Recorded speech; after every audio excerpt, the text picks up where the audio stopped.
Okay, so my name is Brian Message.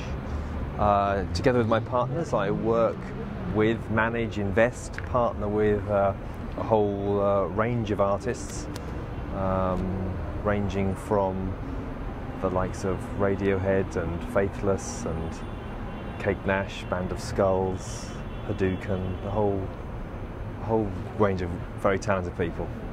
The big thing for us out of I think for everybody in Rainbows was it was the right thing for that band at that time in their career. Yeah. And what came out of that was that I think Emily Haynes from Metric said it very well. The great thing about what Radiohead did was not so much about the mechanic of what it was, but that you could go ahead and do things differently and have a different agenda and drive things in a different way. And I think the spirit of that whole thing is the most important thing. Do you know what I mean? The specifics of the whole thing are, right now I think it's okay. What have we learned out of this whole process? And I think what I personally like out of it is the whole excitement, the great record, the band at the top of their game.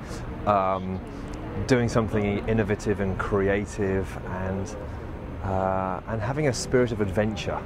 That's the thing. I want to keep trying to get across is that whole idea of the spirit. I think the key thing with all of those artists, they all have managers or partners that are great, individual, entrepreneurial, big thinkers. And what I tend to find, I work, and part of that whole brainstorming team is coming up with those, helping us all come up with those great ideas, those different things. A plan for Band of Skulls will be different to a plan to Hadouken. Different audiences, different demographics, different countries, different types of people. You're talking about, again, go back to that creative thing.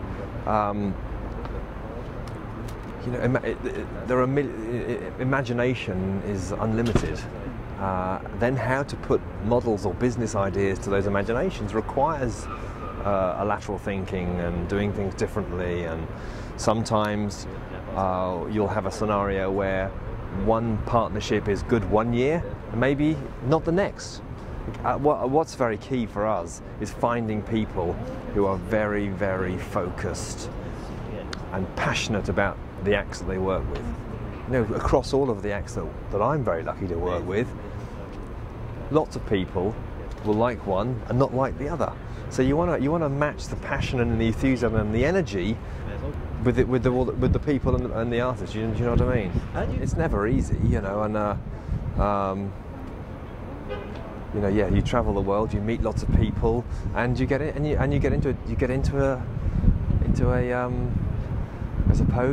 into some shared common beliefs and values. When I first got involved with Bryce and Chris, who run the Radiohead world, we got together because we shared a bunch of values. We still share those values today, all that 15, 16 years later. With the Metric guys, we think a lot of ways, and they're really bright and intelligent and drive, and we buzz off. We vibe off each other. That makes a big difference. Depends what your definition of free is, of course. Look, again, go back to the Band of Skulls for a minute. Every time we sell 450 albums in a week in America, or what did we do last week in the UK? 500 albums. They're not massive numbers, but they're all part of the tapestry of the career. And each of those is a new fan. Each of those is a new person to be in the Band of Skulls world. So all of those seem to be really great. There's a potential then for a whole new relationship with other people. So I'm thinking okay, we did 1,000, maybe we did 2,000 across the world. It's 2,000 new Band of Skulls people. That's exciting. And I just want to keep adding that. It's not a question of, okay, well, Band of Skulls did their bit and let's go someone else. Let's keep rolling that Band of Skulls thing. For sure, massive. Because you got to find fans, and those fans can be anywhere. You just don't know where they're going to be. So how do you plan to go on this? Yeah. With all of the acts, I think we've just been sitting having a chat about Metric, about You know, what places do we target next year? Mexico, US, Canada, UK, China. China sounds interesting. What do you know? How do we get into China? What do we do with China? Is it China mobile? You know, all those sort of things. So it's try and errors, basically. Not so much trial and error. A lot of research, a lot of finding out what's the right thing to do. A lot of brainstorming. That's the key. All right. And if you had one thing to say to Quebec producers that want to Quebec labels that want to get their business better, you know, what would you say? Be creative, imaginative, and brilliant.